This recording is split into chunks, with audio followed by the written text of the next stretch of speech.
A lot can happen in a week. In today's show, cyber poverty, another AI resignation, and AI implementation satire.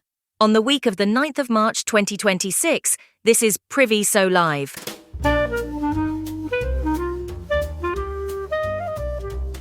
Welcome back to Priviso Live, the place where we unpack the world of information security, ICT law, and AI, so you don't have to read 37 tabs at midnight. I'm Lynn. I'm Steven, and I can confirm I've personally read 37 tabs at midnight before, and it's never worth it.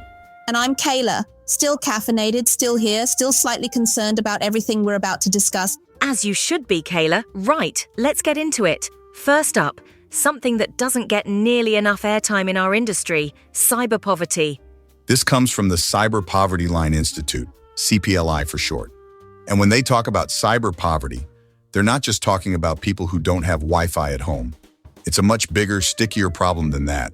CPLI defines cyber poverty as the lack of access, skills, and resources that stops individuals from meaningfully participating in the digital world. And the knock-on effects are huge. They touch individuals, companies, entire societies, countries, and even global supply chains. Think about it from our context here in South Africa. When large portions of the population can't fully engage in digital spaces, that's not just a social problem, it's a security problem.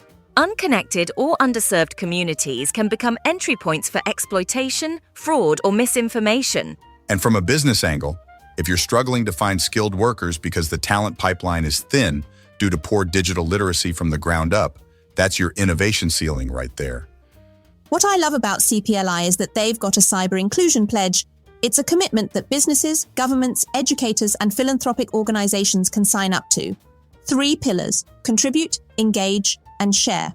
In other words, donate resources, involve your people and communities, and spread the word. It's not asking for the world, it's asking organizations to be intentional. If you're a CISO or an IT leader listening to this, it's worth a look. The website is cyberpovertyline.org, and we'll put the link in the show notes. And yeah, it hits differently when you think about the link between cyber poverty and cyber insecurity. The less digital capability communities have, the more exposed they are.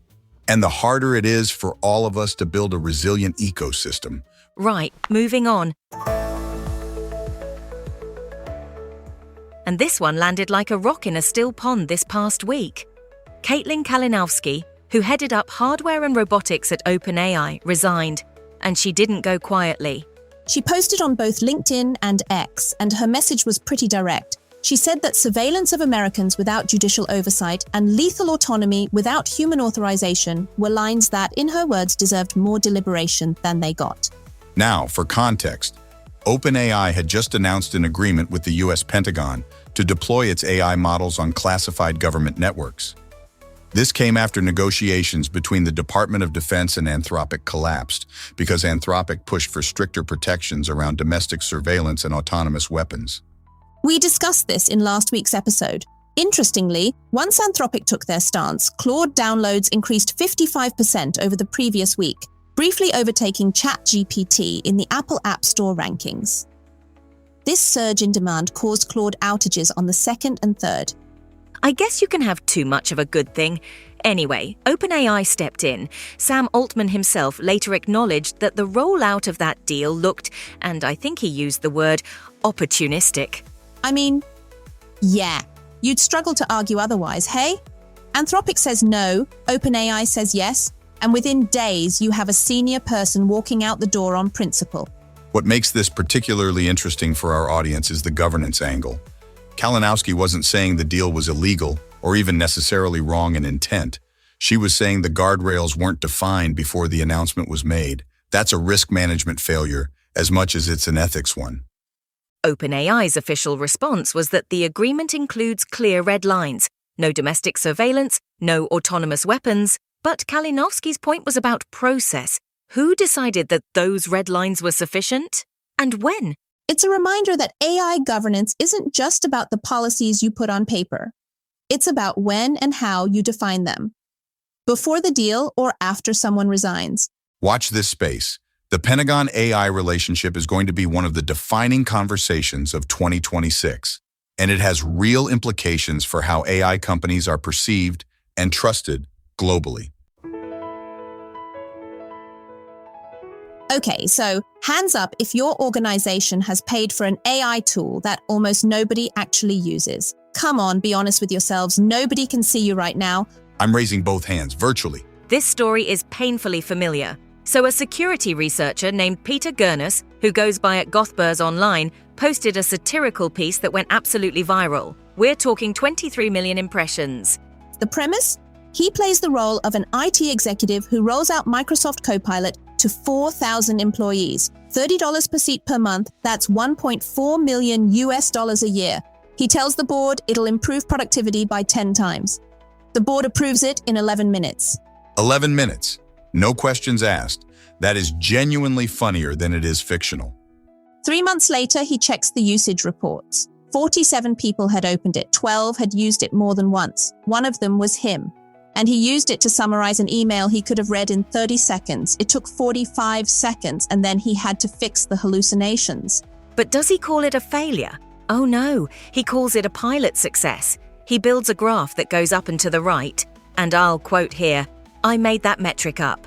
He nodded approvingly. And this is the part that makes it satire rather than just a joke, because it's too accurate. He asked for 5,000 more seats. They haven't used the first 4,000, but this time they'll drive adoption. Adoption means a 45-minute webinar. The webinar means a completion metric. The metric goes in the dashboard. The dashboard goes in the board deck. The board deck gets him promoted. I still don't know what Copilot does, but I know what it's for. That line right there.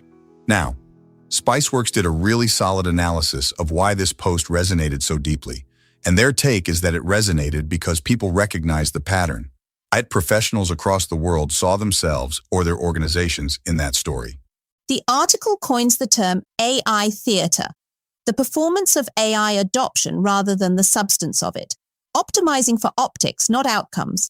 And they point out that the failure modes are pretty consistent: poor data quality, no real integration strategy, missing governance, weak change management, and expectations shaped by vendor marketing or executive FOMO.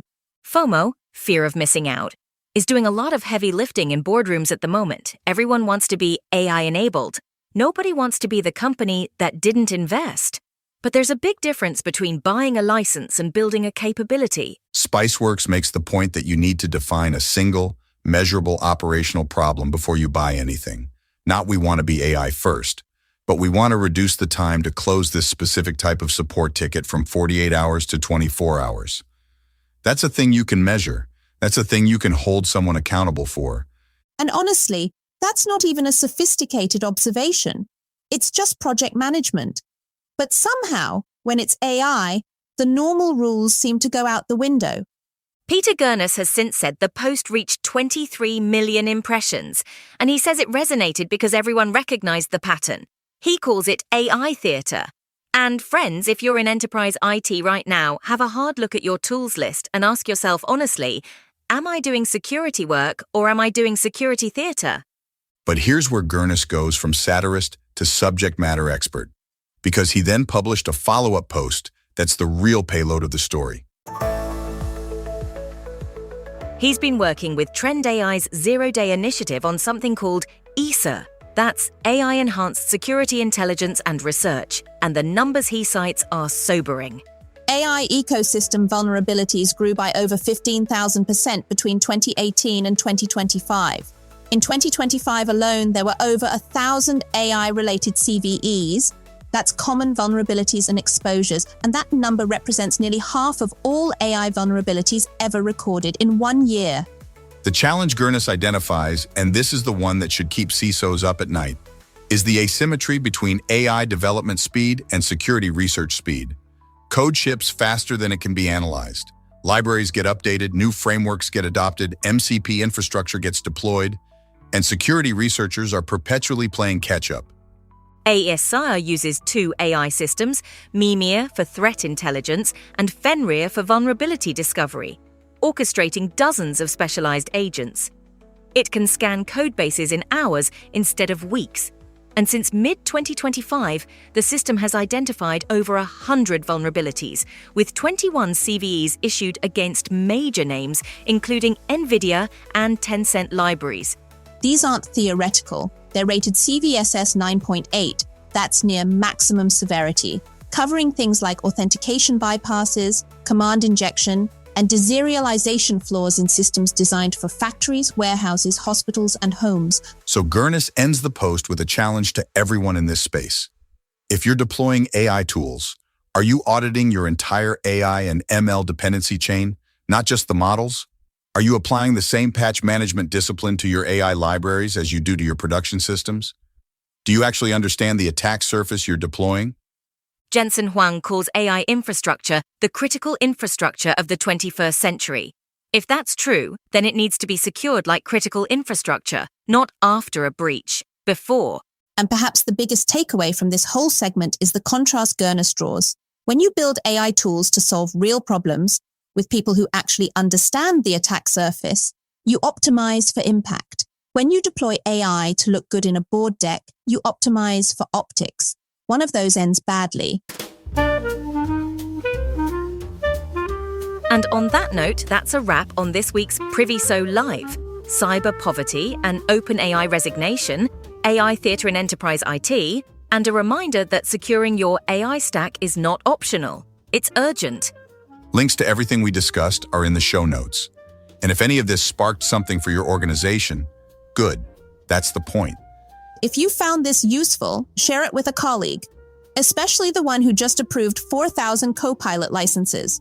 They need it more than anyone. Until next week, take care of yourselves, secure your systems, and remember, the graph going up and to the right means nothing if nobody can tell you what it's measuring. If you want to hear more of the same, subscribe to Priviso Live on Apple, Samsung, Spotify, iHeartRadio, or YouTube. And if you need security, risk, or ICT legislation advice, contact Priviso Consulting directly at admin@priviso.co.za. And if you have topics you'd like us to cover or questions about anything we discussed today, reach out to us. We love hearing from our listeners. I'm Steven. And I'm Kayla. Thanks for listening. Stay safe, everyone. Stay safe.